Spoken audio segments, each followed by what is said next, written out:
બારડોલી લોકસભા બેઠકના ભાજપના ઉમેદવાર પ્રભુભાઈ વસાવાએ વ્યારાના શબરીધામ મેદાન ખાતે પોતાના સમર્થકો અને પાર્ટીના હોદ્દેદારોની ઉપસ્થિતિમાં જાહેર સભા યોજી હતી અને ત્યાંથી સમર્થકો સાથે રેલી સ્વરૂપે જિલ્લા કલેક્ટર કચેરી ખાતે પહોંચ્યા હતા અને પોતાનું ઉમેદવારી પત્ર ભર્યું હતું।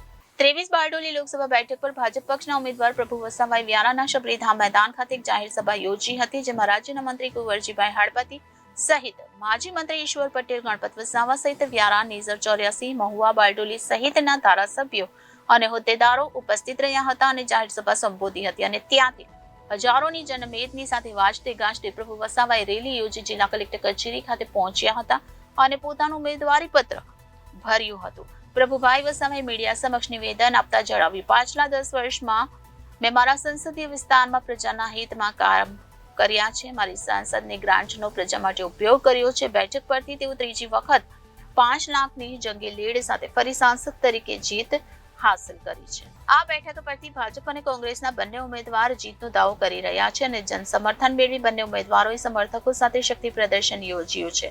ત્યારે છેલ્લા 1 દાયકાથી ભાજપનો ગઢ બનેલ બારડોલી લોકસભા બેઠક પર કોંગ્રેસને લોક સમર્થન મળશે કે પછી ભાજપના કમળને ફરી ભવ્ય જીત, તે હવે આવનાર મતદાનમાં જોવાનું રહ્યું।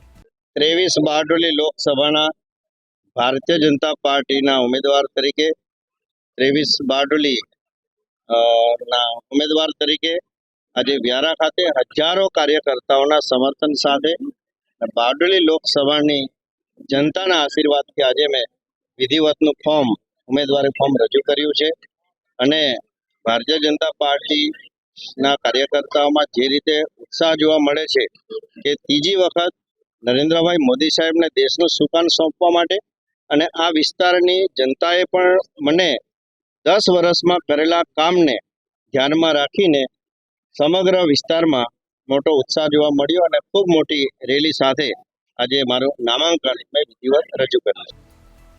રિપોર્ટર પ્રીતિ કોટવાલ, જનાદેશ ન્યૂઝ, વ્યારા।